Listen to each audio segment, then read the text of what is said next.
ఈరోజే శ్రావణ మాసపు మొదటి శుక్రవారం. మేషరాశి వారికి ఇది ఎంతో శక్తివంతమైన రోజు. మేషరాశి వారు ఏం చేసినా చేయకపోయినా ఈ యొక్క చిన్న పని చేస్తే చాలు మీకున్న దరిద్ర బాధలన్నీ కూడా పూర్తిగా తొలగిపోయి అష్టైశ్వర్యాలు సిద్ధిస్తాయని చెప్పడంలో ఎటువంటి సందేహము లేదు. ఇక మీ జీవితం గురించి వెనక్కి తిరిగి చూడాల్సిన అవసరమే ఉండదు.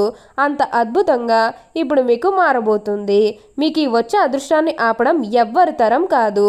అన్ని విధాలుగా కూడా ఇప్పుడు మీకు అదృష్టం అనేది బాగా కలిసి వస్తుంది. అలానే ఈ సమయంలో మీకు విపరీతమైన అఖండ రాజయోగం అనేది కూడా పట్టబోతుంది. మీరు ఎన్నడూ చూడనటువంటి అదృష్టాన్ని ఈ సమయంలో చూస్తారని చెప్పడంలో ఎటువంటి సందేహము లేదు. అన్ని విధాలుగా కూడా ఇప్పుడు మీరు అదృష్టం అనేది అధికంగానే చూడబోతున్నారు. కాబట్టి దేని గురించి కూడా మీరు ఎక్కువగా ఆలోచన అయితే చేయాల్సిన అవసరమే లేదు. అసలు వీరికి ఏం జరగబోతుందో, అసలు ఈరోజే శ్రావణ మాసంపు మొదటి శుక్రవారం నాడు ఈ మేషరాశి వారికి ఎలాంటి అదృష్టం పట్టబోతుందో ఇవన్నీ కూడా మనం ఈరోజు ఈ వీడియోలో క్లియర్గా తెలుసుకుందాం. అంతకంటే ముందుగా మీరు ఫస్ట్ టైం కనుక మా ఛానల్ని చూస్తున్నట్లయితే వెంటనే మన వీడియోని అయితే లైక్ చేయండి. అలానే తప్పకుండా సబ్స్క్రైబ్ చేసుకోవడం మాత్రం మర్చిపోకండి. సబ్స్క్రైబ్ చేసుకోవడంతో పాటుగా ప్రక్కనే ఉన్న బెల్ ఐకాన్లో ఆల్ని ట్యాప్ చేయండి. ఇలా చేయడం ద్వారా మేము పెట్టే ప్రతి వీడియో మీకు నోటిఫికేషన్ రూపంలో ఈజీగా కనిపిస్తుంది. అప్పుడు మా వీడియోస్ అన్నీ కూడా మీరు ఈజీగా చూడగలుగుతారు. ఇక మనం వీడియోలోకి వెళ్ళిపోయి ఈ మేషరాశి వారికి ఎలా ఉండబోతుందో చూసేద్దామా. మేషరాశి వారికి ఇప్పుడు పట్టిందల్లా బంగారమే అన్నట్లుగా ఉండబోతుంది. ఈ రాశి జాతకులకు ఇప్పుడు ఏంటంటే అన్నీ కూడా కష్టాలన్నీ పూర్తిగా తొలగిపోయి ఇప్పుడు అష్టైశ్వర్యాలు సిద్ధిస్తాయని చెప్పవచ్చు. ఇక ముందుగా వీరు వ్యాపారాలు చేసే విషయానికి వచ్చినట్లయితే కనుక వ్యాపారాలు చేసే వారికి అయితే అనుకూలిత అనేది బాగానే కనిపిస్తుంది. అంటే వ్యాపారాలు చేసేవారన్నా పెట్టుబడులు పెట్టినట్టయితే కనుక పెట్టుబడుల ద్వారా ఆర్థిక లాభాలు అనేవి కూడా అధికంగానే పొందబోతున్నారు. ఇక ఈ మేషరాశి వారి ఆర్థిక స్థితి పరంగా ఒకసారి మనం చూస్తున్నట్లయితే కనుక ఆర్థికంగా వీరు డబ్బు అనేది బాగానే సంపాదిస్తారు. డబ్బుకు లోటైతే అస్సలు కనిపించడం లేదు. ఆకస్మిక ధనలాభం అనేది కూడా కనిపిస్తుంది. ఒక్కొక్కరు కనుక్కోకుండానే డబ్బు అనేది వచ్చేస్తూ ఉంటుంది. అది చూసినప్పుడు వీరు ఏ జన్మ నైపుణ్యం చేసుకున్నారేమో తెలియదు, కానీ ఇన్ని రోజులు కూడా క్రింద స్థాయిలో ఉన్నవారు ఒకేసారి ఇంత బాగా డబ్బు సంపాదించేస్తున్నారని చెప్పి మిమ్మల్ని చూసి చాలామంది ఆశ్చర్యపోతారు. గతంలో మిమ్మల్ని చీకొట్టి వెళ్ళిపోయిన వారే తిరిగి మళ్ళీ మీ జీవితంలోకి వచ్చి మీ కాళ్ళు మొక్కుతారని చెప్పడంలో ఎటువంటి సందేహము లేదు. ఈ మేషరాశి జాతకులకి ఏంటంటే ఇప్పుడు అదృష్టం అనేది బాగా కలిసి వస్తుంది. ఉన్న కష్టాలన్నీ కూడా పూర్తిగా తొలగిపోతాయి. ఉన్న అపార్థాలన్నీ కూడా పూర్తిగా తొలగిపోతాయి. కాబట్టి దేని గురించి కూడా మీరు ఎక్కువగా ఆలోచించాల్సిన అవసరమే లేదు. ఈ మేషరాశికి చెందినవారు అశ్విని నక్షత్రం 1, 2, 3, 4 పాదములు, భరణి నక్షత్రం 1, 2, 3, 4 పాదములు, కృత్తికా నక్షత్రం 1వ పాదంలో జన్మించిన వారు మేషరాశికి చెందుతారు. మేషరాశి వారి చిహ్నము గొర్రె. మేషరాశి వారి అధిపతి కుజుడు. కావున ఈ రాశి వారి శాస్త్ర విద్య, సాంకేతిక విద్య, యుద్ధ విద్యలు, అలాగే ఏదైనా కొత్త టెక్నాలజీ నేర్చుకోవడంలో, కొత్త పరికరాలను తయారు చేయడంలో ఆరుతేరి ఉంటారు.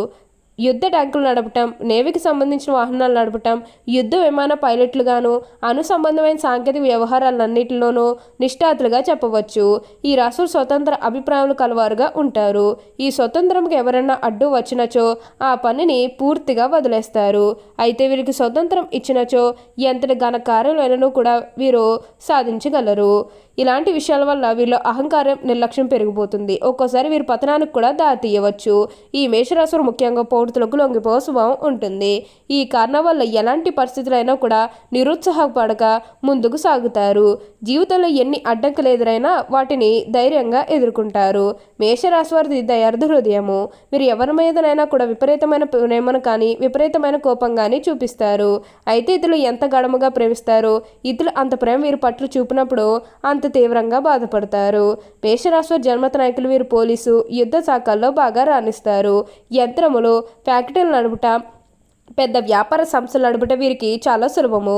ఖనిజములు, వస్తు సామాగ్రి, శాస్త్రచికిత్స పరికరములు మొదలగు వ్యాపారములు వీరికి లాభదాయకం అవుతాయి.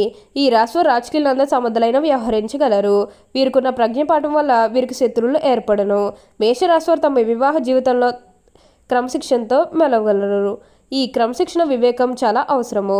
మేషరాశి వారు తమ జీవితంలో సహనము, ఓర్పు, వినయము, లౌకిక జ్ఞానం అలవర్చుకున్న అపజయం అనేది వీరి చెంత చేరదు. ఈ రాశి వారికి మొండితనం ఎక్కువగా ఉంటుంది. ఏదైనా సాధించడంలో ఎక్కువగా మొండితనం చూపిస్తారు. ఆ పని పూర్తయ్యేదాకా నిద్రపట్టిన మనస్తత్వం కలిగి ఉంటారు. అనుకున్నది సాధించేదాకా వీరికి నిద్ర ఉండదు, మనశ్శాంతి ఉండదు. కావున ఏంటంటే వీరు సుఖంగా ఉండరు, ఎదుటి వారిని సుఖంగా ఉండనివ్వరు. వీరికి ఎదుటి వాళ్ళు ఏదైనా విషయం నచ్చకపోతే వారిని వెంటనే వదిలేస్తారు. తొందరగా ప్రేమకు లొంగిపోతారు, త్యాగం కూడా చేస్తారు. అలాగే ప్రేమ, కరుణ, దయ, జాలి ఇవి ఎక్కువగా ఉంటాయి. వీరెప్పుడు కూడా ఎలక్ట్రానిక్ వస్తువులతో అనగా కంప్యూటర్, సెల్ ఫోన్ ఇలాంటి వాటితో కాలం బాగా గడుపుతారు. వీరికి రాఖీకి సంబంధించిన వస్తువులు అనగా ఎలక్ట్రికల్ వస్తువులు బాగా కలిసి వస్తాయి. మేషరాశి వారు తాము ప్రేమించిన వారిని ఎన్నడూ వదిలేయరు. పెళ్లి పీటల దాకా వెళ్తారు, కళ్యాణం చేసుకుంటారు. ఇష్టపడిన వారి కోసం పోరాడి వివాహం చేసుకుంటారు. వివాహం తర్వాత ఈ రాశివారి జీవితము సుఖవంతంగా ఆనందంగా సాగుతుంది. మేషరాశివారు ఎప్పుడు కూడా మార్పు అనేది చూస్తారు. ఈ రాశివారు ఎప్పుడు త్రిముఖ రుద్రాక్షాన్ని ఏంటంటే ధరించాలి. ఇలా ధరించడం వల్ల మీకు ఏంటంటే ఉన్న దరిద్ర బాధలన్నీ కూడా పూర్తిగా తొలగిపోతాయి. మేషరాశి అశ్విని నక్షత్రంలో జన్మించిన వారు నవముఖి రుద్రాక్షను ధరించాలి. భరణి నక్షత్రంలో జన్మించేవారు షణ్ముఖి రుద్రాక్షను ధరించాలి. కృత్తికా నక్షత్రంలో జన్మించేవారు ఏకముఖి లేదా ద్వాదశముఖి ధరిస్తే చాలా మంచిదని చెప్పవచ్చు. మీరు ఒక్కొక్క విషయంలో జాగ్రత్తగా ఉంటే మిగతాదంతా కూడా ఇప్పుడు మీకు మంచే జరుగుతుందని చెప్పవచ్చు. ఉన్న కష్టాలన్నీ కూడా పూర్తిగా తొలగిపోయి ఇప్పుడు అష్టైశ్వర్యాలు సిద్ధిస్తాయని చెప్పాలి. మీరు దేని గురించి కూడా ఆలోచించకండి. ఏదైతే మంచిని అనిపిస్తుందో అది ఖచ్చితంగా అయితే చేసేయండి. అప్పుడు మీరు ఒక అద్భుతమైనటువంటి ఫలితం అనేది మీ జీవితంలో మీరు తప్పకుండా చూస్తారని చెప్పవచ్చు. అత్యున్నత స్థాయికి చేరి మంచి పదవులు పొందే అవకాశాలు కూడా ఇక్కడ మనకి కనిపిస్తూ ఉన్నాయి. ఉన్న కష్టాలన్నీ కూడా పూర్తిగా తొలగిపోతాయి. ఉన్న అపార్థాలన్నీ కూడా పూర్తిగా తొలగిపోతాయి. దేని గురించి కూడా మీరు ఎక్కువగా ఆలోచించాల్సిన అవసరమే లేదు. అలానే ఇక ఈ మేషరాశి వారి ఆరోగ్యపరంగా ఒకసారి మనం చూస్తున్నట్లయితే కనుక ఆరోగ్యం అనేది కూడా చాలా బాగుంటుంది. వీరికి గతంలో ఉన్న అన్ని అనారోగ్య సమస్యలు కూడా పూర్తిగా తొలగిపోతాయి. ఆరోగ్యం గురించి మీరేమాత్రం కూడా ఆలోచించాల్సిన అవసరమే లేదు. మీకు ఈ వచ్చే అదృష్టాన్ని మాత్రం మీరు అస్సలు వదిలిపెట్టకండి. ఏదైతే మంచిని అనిపిస్తుందో అది ఖచ్చితంగా అయితే చేసేయండి. అప్పుడు మీరు ఒక అద్భుతమైనటువంటి ఫలితం అనేది మీ జీవితంలో మీరు తప్పకుండా చూస్తారని చెప్పవచ్చు. అలానే ఇక కెరీర్ పరంగా చూస్తున్నట్లయితే కనుక కెరీర్ పరంగా అనుకూలిత అనేది బాగానే కనిపిస్తుంది. కెరీర్ పరంగా ఏ విధంగా అయితే మారాలని మీరు కోరుకున్నారో అదే విధంగా మారబోతుంది. కెరీర్ పరంగా మీరు ఎన్నో విజయాలు కూడా సాధించబోతూ ఉన్నారు. గ్రహస్థితి అనేది పూర్తిగా అనుకూలంగా ఉంటుంది కాబట్టి కెరీర్ పరంగా మీకు అంతా కూడా చాలా బాగుంటుందని చెప్పవచ్చు. మీరు కెరీర్ గురించి ఏమాత్రం కూడా ఆలోచించాల్సిన అవసరం అయితే మీకు అస్సలు లేదండి. అంతా కూడా మీరు అనుకున్నటువంటి జీవితాన్నే చూస్తారు. ఓకే అండి, చూసారు కదా మేషరాశి వారికి ఎలా ఉండబోతుందో తెలుసుకున్నారు కదా. మరి ఇంకెందుకు ఆలస్యం, ఈ వీడియో కానీ మీకు నచ్చినట్లయితే వెంటనే లైక్ చేయండి. అలానే తప్పకుండా సబ్స్క్రైబ్ చేసుకోవడం మాత్రం మర్చిపోకండి. Thank you for watching.